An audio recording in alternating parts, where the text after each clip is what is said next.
Մարդը իմ թշնամին չէ, իմ կռիվը նրա մեջ ծվարած առնախում գազանի դեմ է։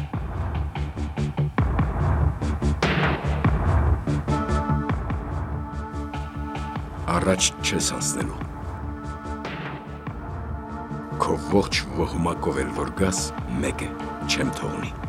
Այս սուրբ հողի վրա ժանտակուզի քո գարշահոտը տարածվի։ Թե դու ես իմ հավերժական անեծքը, ես եմ խաչակիրնին վարքի։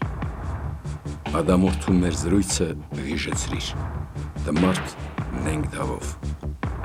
իմ հերթն է իմը։ Ու թե մտքիդ խոտոր բնազն է արթնացել, գալդ բարի մահով, բայց ասկյարիտ լեշի համար անգամ իմ հողում գերեզման չունես։ Հաթերքը ազատագրելու գործողությունից առաջ շատ անսպասելի հայտնի դարձավ, որ ազերիները մեծ համալրում են ուղարկում, ուժեղացնելու դիմադրությունը հաթերքի ողջ ճակատի երկայնքով։ Շահեն Մեղրյանի գիտությամբ որոշվում է կտրել թշնամու Շարասյան ուղին մինչև նոր համալրում ստանալը։ Գործողության իրականացումը կամովին ստանձնեցին Վահեն ու Վանիկը։ Եղանակն արագ փոփոխվում էր, մեկ ձյուն էր գալիս, մեկ անձրև։ Հետախույս գրոհայինները մոտենում էին ճանապարհին։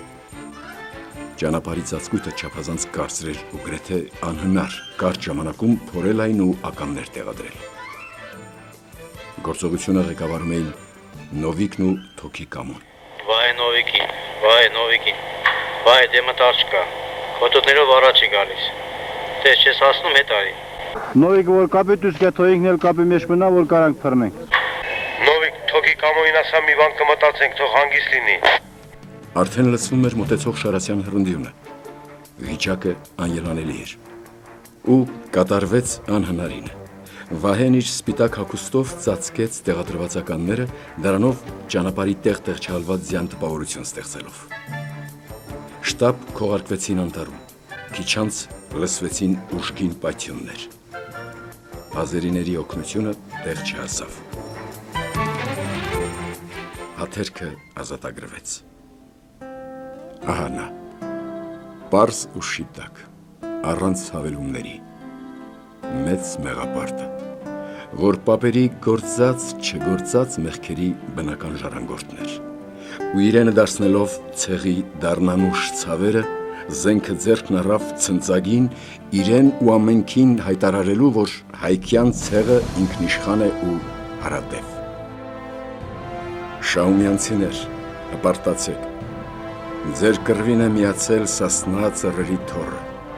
անսքո խրճվանքով ազդարարել է Շահեն Մեղրյանը։ Վահե Բաղդասարյան ինքնամոռաց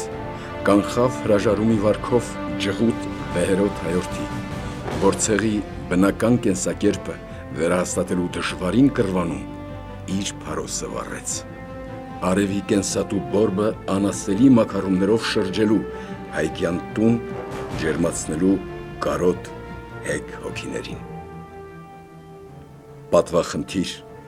պատուհասին դեմ հանդիման անսասան Վահանը, որ խանասորի իբարքի նորորյա թարգմանն էր ու դարդ ու դարմանի ցավից հառնեց որպես աննկուն զինվոր, որպես երջանկալուր ավետաբեր։ Ուսանում էր բժշկական ինստիտուտում։ Բարձրացավ, հառնեց 88-ի ըմբոստալիքը։ Վահեն թողնելով ամեն ինչ միացավ նոր կազմակերպող դաշնակցական մարտական խմբերին։ Հեռվում էին հայրենի կաքավածորի թխպաշատ ձորերը, կրծքի տակ մոր երազներն էին շովում։ Ու պիտի չթառամեին, որովհետև մոտենում էին Կրկժանի, Լեսնոյի մկրտության ու խիզախումի օրերը։ Լեսնոյում հրակնատը ձախից շրջանցեց ու նռնակների ծանր կապոցը նետեց պատուհանից ներս։ Ծանր դղրդոցով վտանգը լռեց ու տղերքը անվնաս մտան Լեսնոյ։ Մասնակցեց Շուշիի ազատագրմանը, հետո Զարիսլու, Լիսագոր ու տղերքի հետ մտավ Լաչին։ Վերադարձավ տուն, հանձնեց ինստիտուտի քննությունները։ Մոր ժպտադեմ հայացքը մաղթանքի պես շոյեց որդու սիրտը։ Եղբոր Հայկի հետ պայման ուներ, հերթով պիտի մեկնեին Արցախ։ Եղբայրները կռվում էին տարբեր ճակատներում։ Պատահեց, որ Շահումյանի ճակատում հանդիպեցին ու մեղավոր անմեղ պարզում էին, թե ով է պայմանը խախտել, ով պիտի տանը մնար և ով պիտի Արցախում լիներ։ Ինքնաստուգման հոգու ամրությունը ճշտելու խնդիր էր։ Եվ 92-ի աշնանը Աբխազի անձնագրով Թբիլիսի-Բաքու գնացքով հայտնվեց Բաքվում։ Շրջեց երբեմնի դրացի բարեկամի փողոցներում, զննեց նրան իր իսկ ու ձևի մեջ և երեկոյան ինչ-որ այգում հանդիպեց նրանցից մեկին, որը ոչնչով չէր տարբերվում խրամատի թուրքից։ Քիչ անց Վահեն դուրս եկավ այգուց։ Ծոցագրպանում թուրքի անձնագիրն էր, ծոցում նռնակը, դեմքը կարծր ու անջղաձիգ։ Ինքնատիրապետման, կամքի բացառիկ դրսևորում, որ տեղ էր գտել ընդամենը 20 դեռ նոր բոլորած պատանու ոգու։ Լաչինում գերի ընկած վիրավոր թուրքին ցավազրկող ներարկեց։ Բժիշկ էր, այլ կերպ չէր կարող։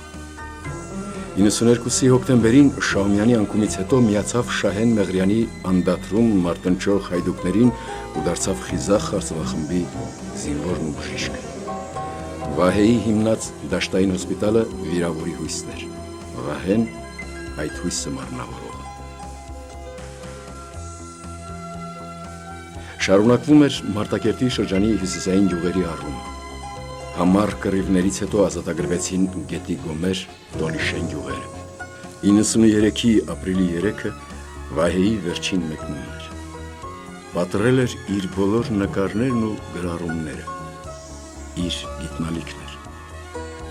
Արջևում դաստագիրի բարձունքներն էին։ Թուրքերի ամուր պաշտպանական գոտին հնարավոր էր ճեղքել միայն հեռահար հրանոթների միջոցով։ Հայդուկները երկար իրենց անելիքներն էին քնում, երբ հետախուզությունից վերադարձան Վահեն ու Ղարաչինարցի կամո։ Ամենքին պարզ դարձավ, որ ռազմաճակատում առաջխաղացում չկա։ Հրետանային օգնական ուժերը ուշանում են, և որոշվեց կատարել անհնարինը։ Մութ ու լուսի հետ տղերքը ճամփայել են։ Անտառի միջով անհաշիվ վերելքներով ու վայրեջքներով կտրելով 18 կիլոմետր դաստագիրի ուղղությամբ նրանք հասան Մատաղիսի ռազմակից։ Անկոտրելի է հայդուկի նվիրումն ու կամքը։ Ռազմագծում անսովոր խաղաղություն էր։ Արդեն իսկ պաշարված ազերիների մտքով իսկ չէր անցնում, որ հարձակում է լինելու։ Կարճ դադարից հետո Նովիկի, Գուրիկի ու Սաշայի խմբերը առաջ անցան։ Վահեն, Կամոն ու Հայկը առաջին բլինդաժում բռնվեցին դաժան ձեռնամարտի։ Ահա երկրորդ բլինդաժն էր նրանցը։ Չդիմանալով անկասելի գրոհին, թուրքերը սկսեցին խելակորույս փախչել։ Ահա եւ երրորդ վերջին բլինդաժն ու բարձունքը։ Ու քիչ հետո տղերքը դաստագիրում պիտի կեռասուտեին։ Իրենց հոգնատանջ մարմիններով պիտի փարվեին Թարթարի փրփրաբաշ ջրերին։ Չիկ աղբյուրի ակունքի վրա Վահեն պիտի հիվանդանոց հիմներ։ Եղբոր հետ պիտի գնար հարսնատեսի ու երջանկացներ Սվետլանա մորը։ Մղումի սլացքն անվարան էր։ Վահեն ջախրելով բարձունքներ շտապում ու հանկարծ իր վայելչագեղ հասակով մի պա արձանացավ։ Ճակատագրորեն նախատեսված կրակազարկը կայացել էր։ Մնում էր խոնարհումը։ Մնում էր շնորհակալ փարումը մայր հողին։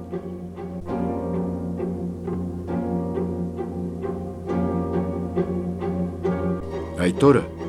93 թվականի հունիսի 13-ն էր, Շահումյանի անկման առաջին տարելիցը։ Ցավատանչ լռությունն է Հայկի ընկերը։ Վահե եղբորը չկարողացավ պահպանել։ Կռիվ էր, ինքն էլ այդ կռվի բովում։ Արյուն էր հոսում ու բժշկին չէր կարող ետ պահել։ Ժողովուրդ, չասեք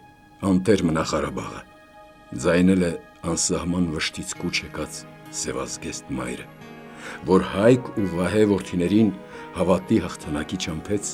մինչի մահ մտքում դաջելով Վահե նահատակի պատգամ փարոսը, հայրենիքը միակն է, որին պետք է տալ առանց վերցնելու։ Մռավի թավուտ անտառներում կեչիները խորը ցավից կուչ են եկել, և այնտեղ ապրող բազում ազգերի կողքին կապրի Վահե Ֆիդայու լեգենդ։ Դավին ընթառաջ 21-ամյա մի պատանի, զինվոր, բժիշկ, դարձավ մատաղացու։ Մասն այն ծնրադիր աղոթքի, որ սկսել էին տոհմիկ խենթերը, փոխանցելով արժանավոր հետնորդի։ Անսովոր, ազվագյուտ խառնվածքով հայ, որը վրիժառուի ուր բոց աչքեր ուներ, ու պարտիզանի անվրեպ հայացք։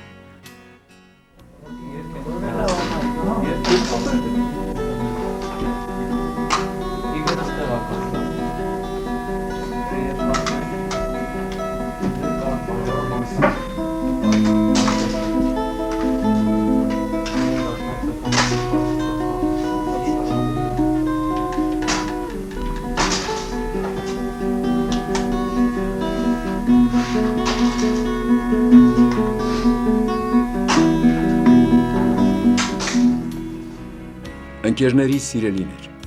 երբեմն անսահման լրջանում էր, երբեմն կատակին ու հումորին տրվում։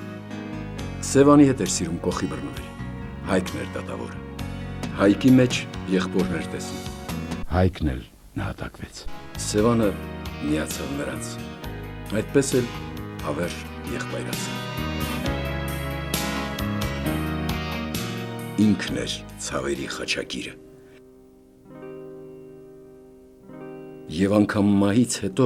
կայծակների շառաչը հավերժ իրեն էր վերագրել, որովհետև երկրպագում էր Նաիրյան փառքին ու բոլորանվեր զինվորագրվեց այդ փառքի անսասան դրոշին, ու որպես նվիրյալ ճգնավոր խոցվեց և փարվեց մայր հողին, ամոքելու վերքաշատ մարմինը, որ վերադարձին թարմ զորնդեղ ուժով նոր սխրանքների մղվի։ Քեզ խաչը մարտի, քեզ կորուսյալ երկրի փրկության վերադարձի դափնի։ Ով ոչ, սա ողբերք չէ երկված ցավի ճիչով, և արտասվել պետք չէ հերոսների հետքից։ Նրանք հեռանում են անտառների միջով, հետո մեզ են նայում մոտ երկնքից։